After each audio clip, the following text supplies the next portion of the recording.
Welcome to the 20th episode of Season 2 Box Score Sports. I'm Minnie. I'm Ski. I'm JMO. I'm Brad. I'm behind the camera. Sure, Brad. It's going to be a good one. Got a lot to talk about. Short amount of time. We'll get right into it. Starting with BB Sports, the wrestling team. Yeah, we've had a couple exciting weeks since we've been on here. Yeah, we've missed the past couple weeks with. Well, obviously, you guys know we made it to state as a team, Wrestle Thursday. Oh, I didn't know that. Now you do. Let's go.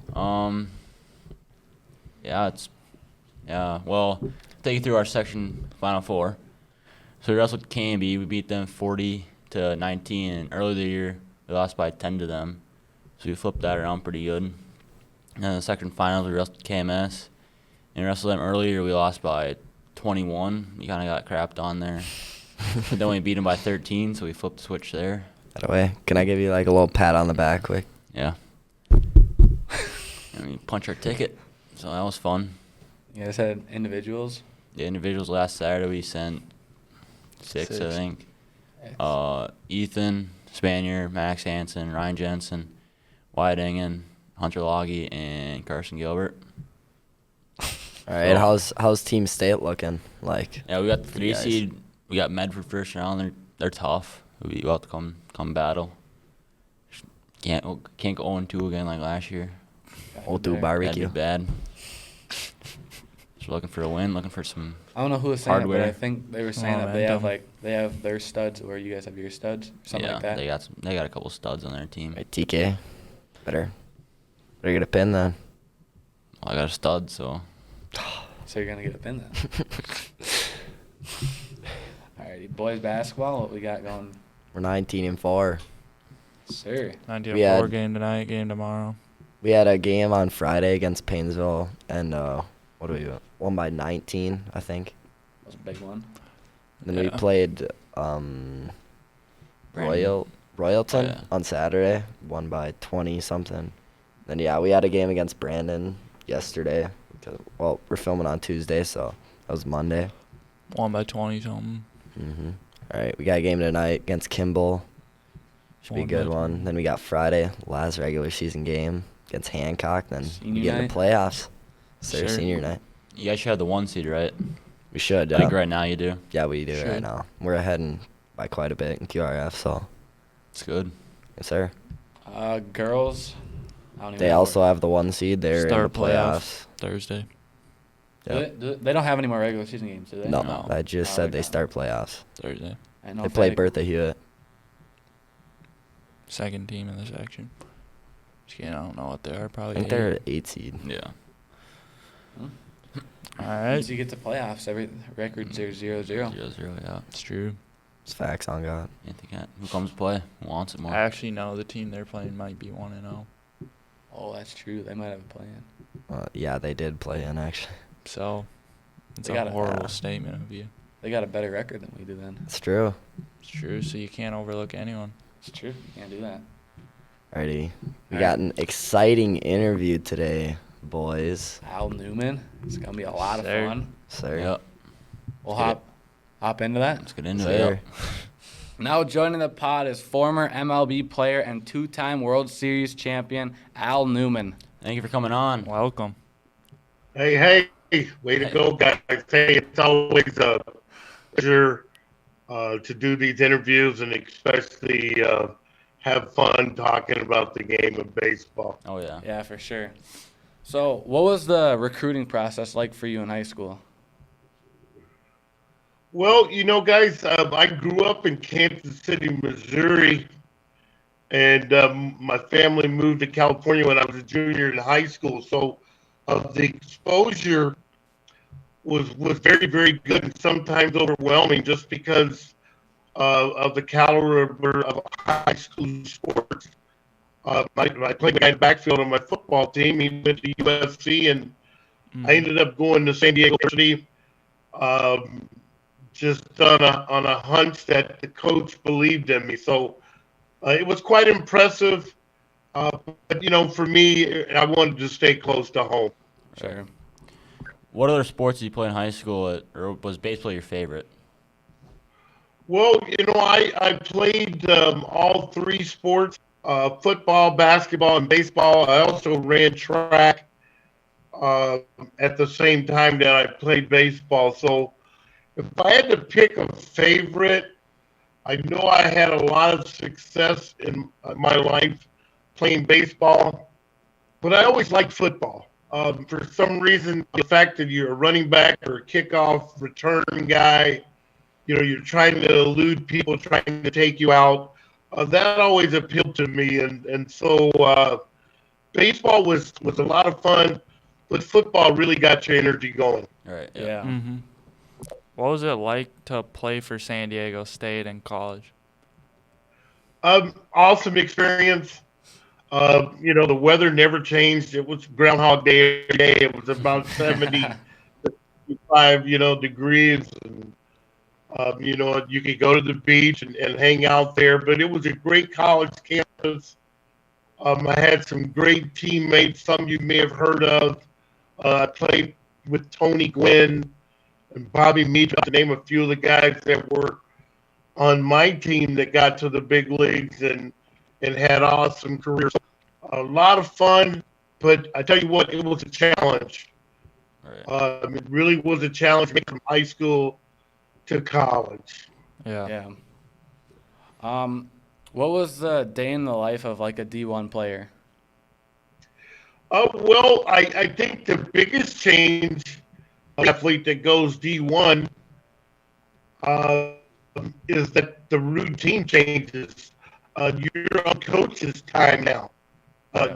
6 o'clock schedule to get up and do, then you got to shower and get to the training table as far as what you're supposed to eat. So there's a lot of adjustments.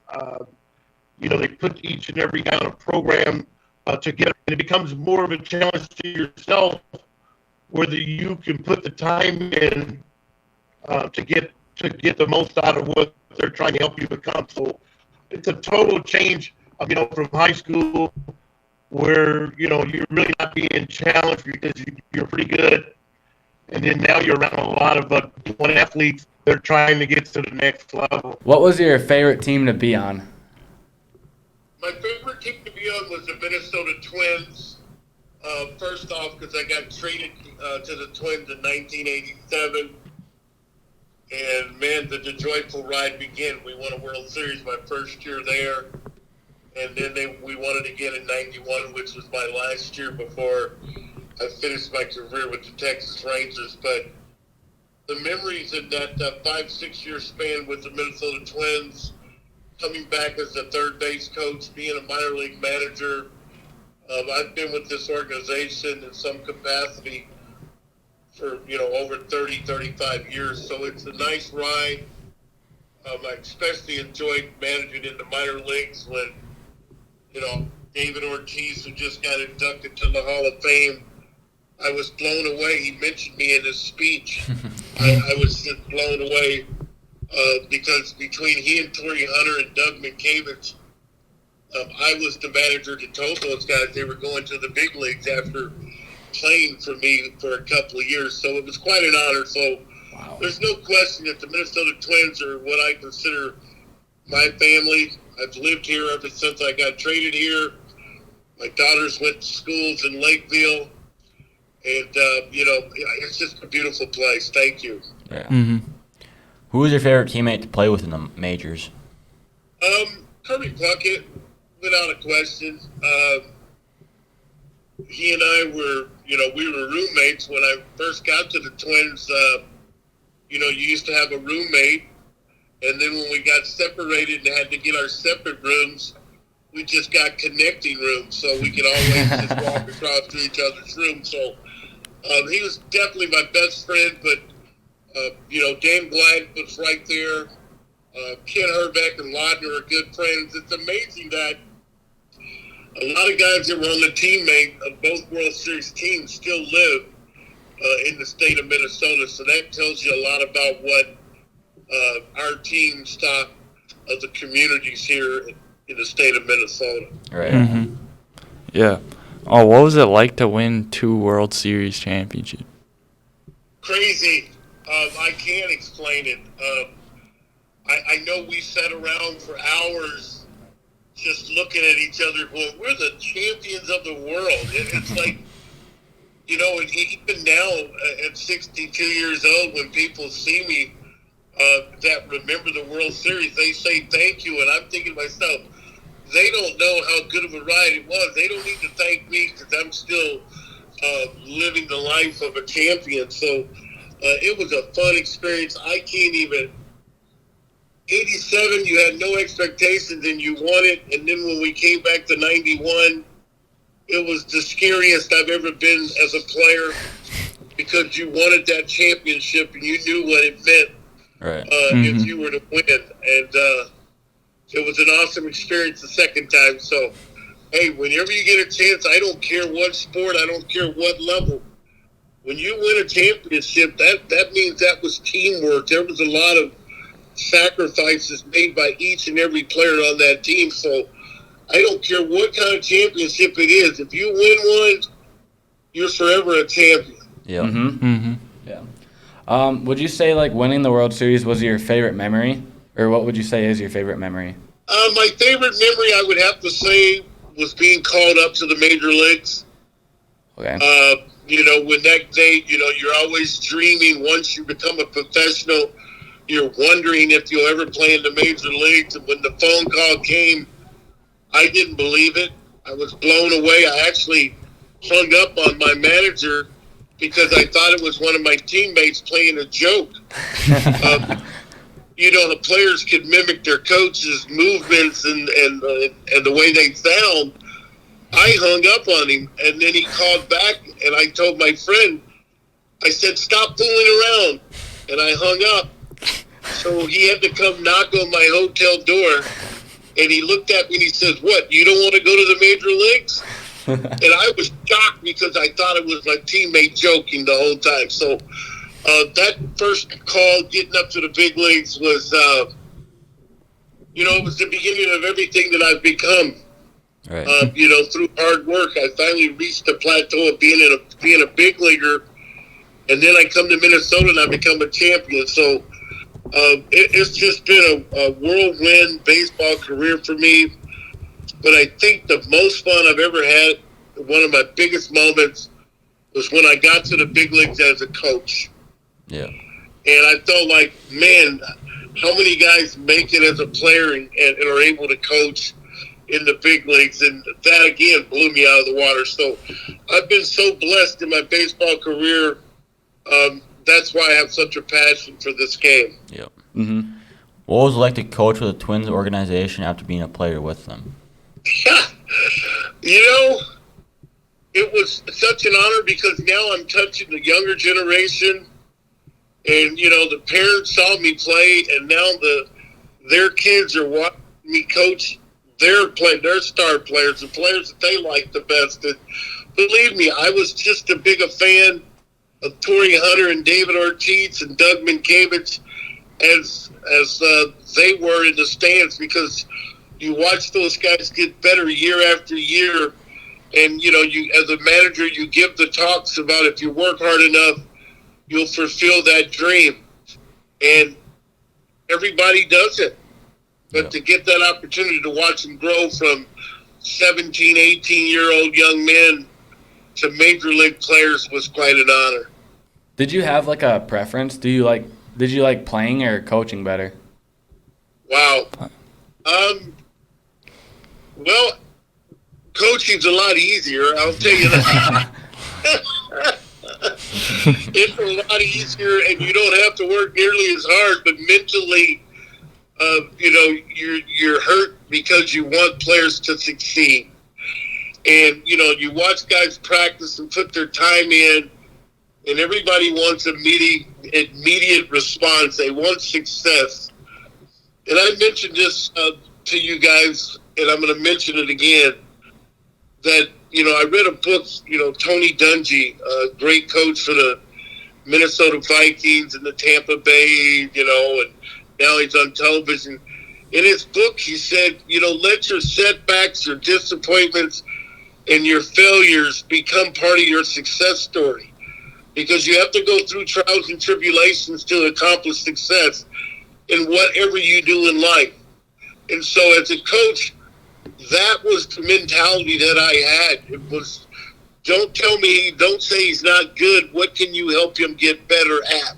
Mm-hmm. Because we have some talent that we're good at, and you have to find that and put him in a position to succeed at that talent. So I didn't mean to go too in depth into that, but that was the transition from being a player to a coach. It's like I couldn't worry about just me. I was worrying about the 28 to 30 kids that were in that locker room and how I could get them to the major leagues as soon as possible. Right. Right. Did you have a favorite player to coach? I've got a lot of favorite coaches. A lot of guys touched my life. In the major leagues, I'd have to go with Tom Kelly, the Minnesota manager, who believed in me as a utility player to play me at any position, irregardless of circumstance. I was a backup player, but I started 2 games in the World Series, and I was on the field for both for the final out. So that says a lot. And I'll tell you guys, if you're ever winning a championship, don't get stuck on the bottom of the pile because it gets pretty heavy there, guys. Yeah. Believe me. Yeah. It's so much fun. And when you were a coach, did you have any favorite players that you coached? I was in charge of the infield, so my favorite player of all time, I guess, in the Twins organization would probably be Torrey Hunter because he was on my very first team. All right. He and David Ortiz. I had them in spring training, and I used to sit in my office and we talk about how to become a professional. Even showing up at the ballpark, be there in a timely fashion to where when the coach, if he decides to start the meeting 15 minutes earlier, you're already there waiting on him instead of him looking at his watch wondering, okay, who's going to be the Minuteman today? The meeting starts at 10:59. Here comes the majority of the group running in. Well, in the coach's mind, you're already late. He wanted to start 10 minutes ago, but you weren't here. He's not going to say anything, but he remembers it because you were on time, but you're a Minuteman in his mind from that point on. Right. With all the experience that you have in baseball, what would you tell kids to focus on while they're in like the high school or college level? I would say hit off the tee every day. Even if it's 10 or 15 swings, because your swing should be very natural. The most disciplined thing you need to do is to keep your head still in your swing. Your swing is your natural swing, but you've got to keep your head still. And when you hit off the tee, that ball never moves, so there's no reason not to square it up if you're keeping your eye on that ball. So you get instant feedback. If you pull your head, you'll know that you're not going to hit that ball off the tee very well. So that's the most disciplined drill and the easiest drill to do, but it's the hardest one because you know why, guys? Why? Nobody has to be around. You can do it by yourself. So you have to be self-motivated to hit off that tee.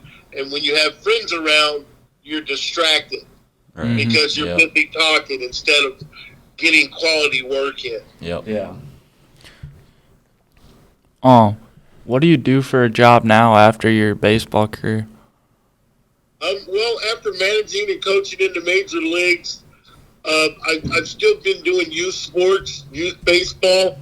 I've been coaching 14, 15-year-old guys, trying to get them ready to play at the high school level to understand that you got to be in the proper cutoff position. You got to hit the cutoff, man, and learn the nuances of the game so when they go to high school, their coaches who don't have much time to teach and grade you out, you'll be prepared fundamentally because we can always teach you how to hit. Hitting is not easy, but it's a heck of a lot easier for the coach if you're a good defensive player who can play catch and know how to run the bases than it is to worry about you trying to hit a 3-run homer. So I love that level of 14, 15-year-olds. Do you have any of your World Series rings with you? Well, I do not. I have 2 daughters. Yep. Each one has one of them. Oh. But I do have the Northwoods League, the Collegiate Summer League that plays here in the state of Minnesota, Wisconsin, I believe Iowa. We did win the championship in 2017, the St. Cloud Rocks. I do have that ring here at my house. If you'd like to see it, I can go get it. Sure. Yeah, Sure. sure, yeah. All right, give me a second. All right. All right. Thank you.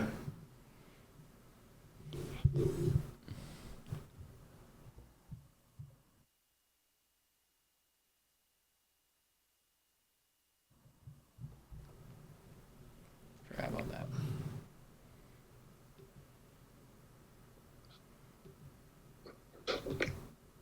Okay, this is, I don't know how close you can get.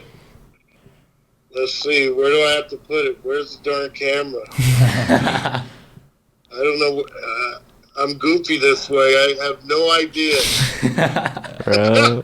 Right a little bit. Hold on. Where's the darn camera? Where is it? Oh, it's right there. Okay. Let's see. Move it back. Move it over. Right there. There. Oh. There Yep. we go. Right there. Wow. Wow. Yeah. That's the one from, that's a Collegiate Summer Ring. We won it here in St. Cloud. Matter of fact, I think we beat Wilmer to get to the championship. But I keep this one around because, it's very special. It's my first college summer ring. We also won one when I was in the minor leagues as a manager. So I think I wear these ones because they admit that I taught someone else how to be a champion. Yeah. And not that they're more important in the World Series ring, but they mean just as much. Yeah. Yeah. Mhm. Alrighty. I think that's all the questions that we have. Good. We finally get it done, folks? We did. I think sir. so. All right. Well, congratulations. And I hope you guys can edit it to where people think it's pretty good. Yep. Yep. Okay. And enjoy. I'm going to go to Florida and be back. I'll see you guys when I see you, okay? Yeah, we'll see ya. ya. Thank you. Have very fun on much. your vacation. Sure. What's that? Have fun on your vacation. Yeah, thank you, son. You guys good. Thank you. Yep. See ya. Thank you. Bye. Alrighty. Thank you very much, Al Newman, for that interview. Yes, Thank sir. you. We thank you for your patience. We Yeah. had a lot of technical difficulties, and he Yeah. was really patient with us. Yeah. So Yeah. Thank you very for much. that. Thank you very much. There you go. We've been trying to get him the past couple weeks, but with weather going on, we didn't film the past couple weeks. And yeah, thank you. Yep. Yes, sir. Thank you very much. Thank you. Alrighty, that's all we got for this episode. Yes, sir. We'll see ya. See See you you in the guys next week. After state wrestling. Sir, peace. We'll see how TK does after that.